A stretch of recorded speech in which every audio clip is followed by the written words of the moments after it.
Welcome back to my Colorado mountain garden.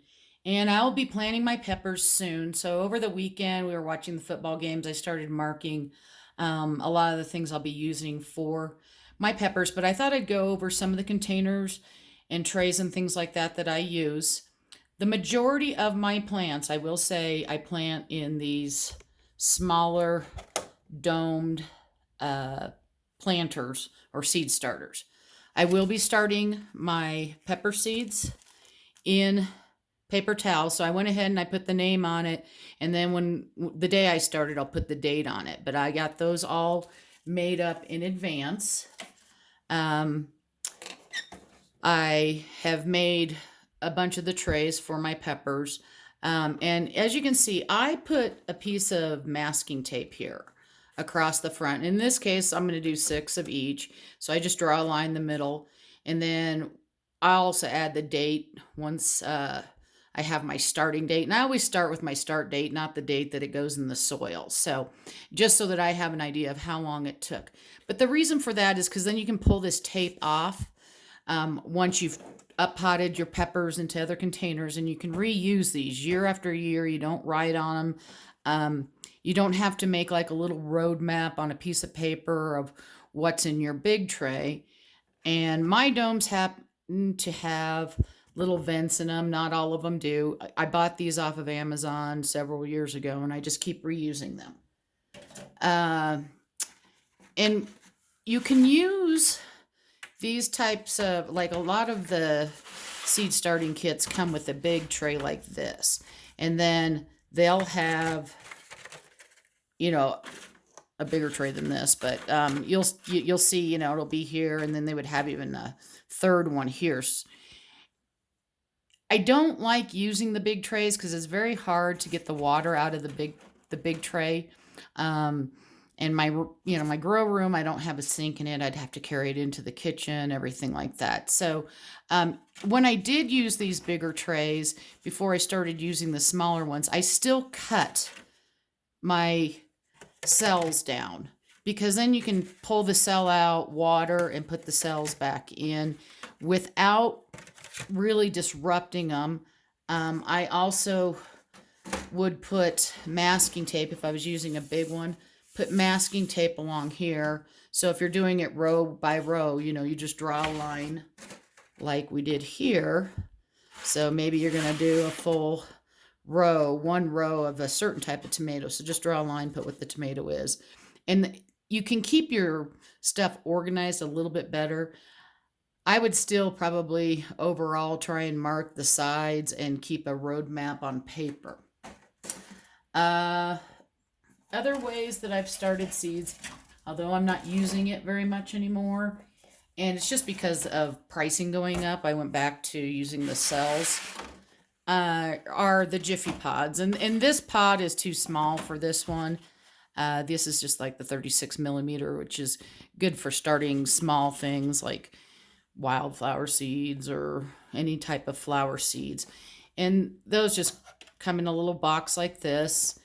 When I take them out and put them in and go to expand them, I use boiling water, so I sterilize the soil. I sterilize all my soil that comes into my house because I do not want fungus gnats or any other kind of pest. Even though it might say sterile on the package, I'm going to tell you that a lot of times that stuff has been sitting out in the nurseries or at the Home Depot or wherever, and they have little holes in them. They do have venting in them, and so bugs can get in them. It could have, maybe they just came from down south, and the bugs are already alive down south. So again, that is why I sterilize all my soil. They're for small batches. Sorry, I'm switching up here. For small batches, I just mix my soil together. In this case, I won't only be just putting seed starter in, and I go ahead and I get it to the dampness that I want. Then I put it in the microwave. It only takes about a minute, minute and a half in the microwave to get it hot enough to sterilize it. So if it's steamy, then I have to let it sit. a little bit before I start using it. I put it into get my trays filled and things like that. And then I start putting my seeds in because you don't want it to go into hot. This fits in my microwave perfectly. I think it says it's 96 ounces. A lot of my other stuff won't fit into my microwave. If I'm doing larger batches versus seed starting mix, I will mix the soil in like a tub, like depending on how much I'm making, like this, and that's just available from like Walmart. I'll mix it in there, and then I buy the cheap, I have a Sam's Club membership, and they sell the steam table trays, but you can also pick those up at your Dollar Trees and stuff like that. And I reuse those, until they fall apart. Usually I end up using 3 for that growing season, and then that aluminum foil pan goes into my recycle bin, and I use new ones the next year. Excuse me. I also last year came across, and I'm going to have to pull the camera back after I put this up here. Came across at Sam's Club. It was a 2-pack, and I can't remember if it was $10 or $12.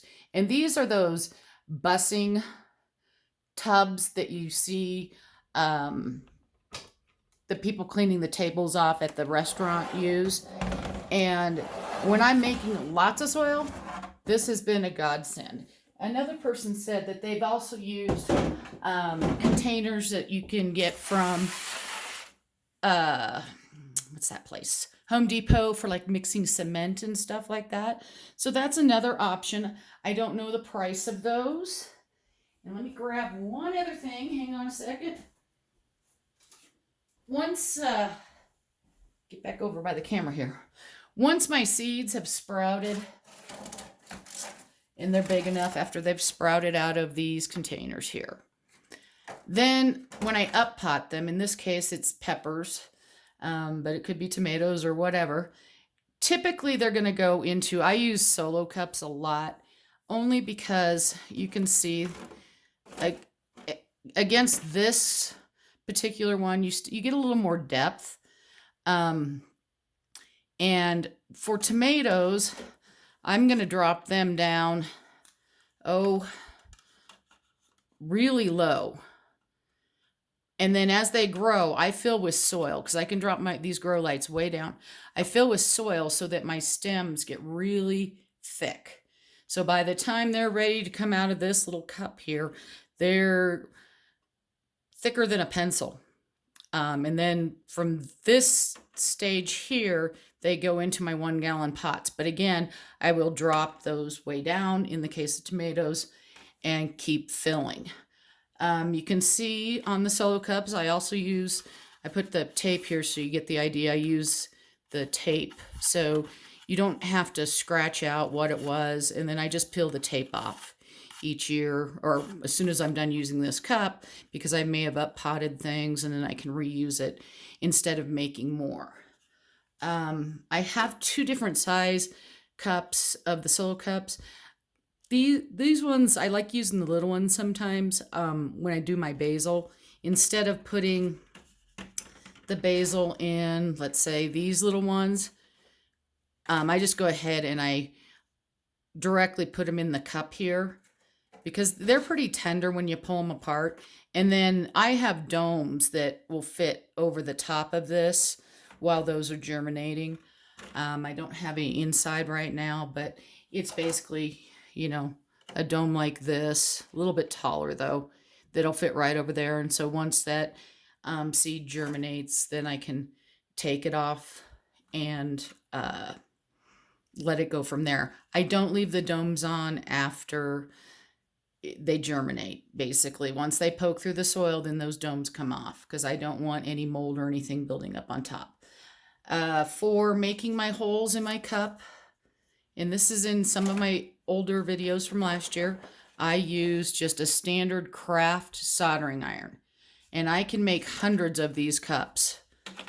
Although I reuse mine every year, I am obsessed with drainage. I think it's one of the most important things because as this plant, if it sits in here a long time, you don't want to get root rot or anything in there. And a lot of times you'll get, especially with basil, if it's too wet, you'll get dampening off. So I really like those to have a lot of soil, a lot of holes, and you can see I put it along the sides even. And that also helps when these are setting inside of either a tray like this or I use the smaller tubs a lot. I'll just fill it up, put the water in there, and if I'm putting fertilizer, I can go ahead and just put my liquid fertilizer in there, set it in, let them drink for 15 minutes, and then move them back under the grow lights. But that's just some of what I do. Again, these are just little nursery pots. It does say that it's recyclable, but I'd have to look and see what number it is. I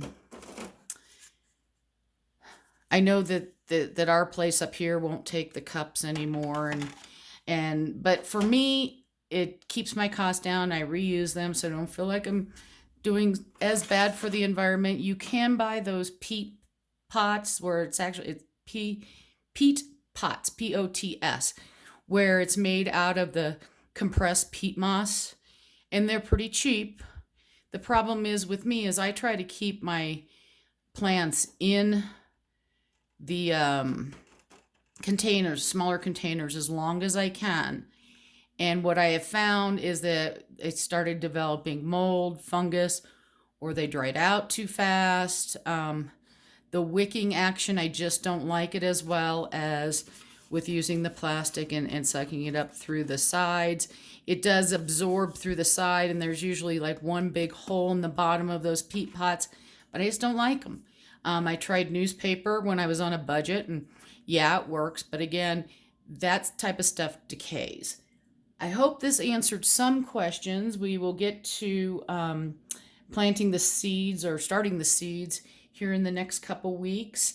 I may have a few other videos before then on seed starters and soils and how to sterilize and things like that. All of my 2022 videos will have 2022 at the end. So when I start my peppers, I will put on my playlist so that you can follow along in order if you want. It's going to say Peppers 2022. Right now I just have a playlist called 2022, and it's going to have some of this miscellaneous stuff in it, so you can watch those. And I hope you have a wonderful day. We're expecting snow again tomorrow, so who knows, I could have another video. Happy gardening.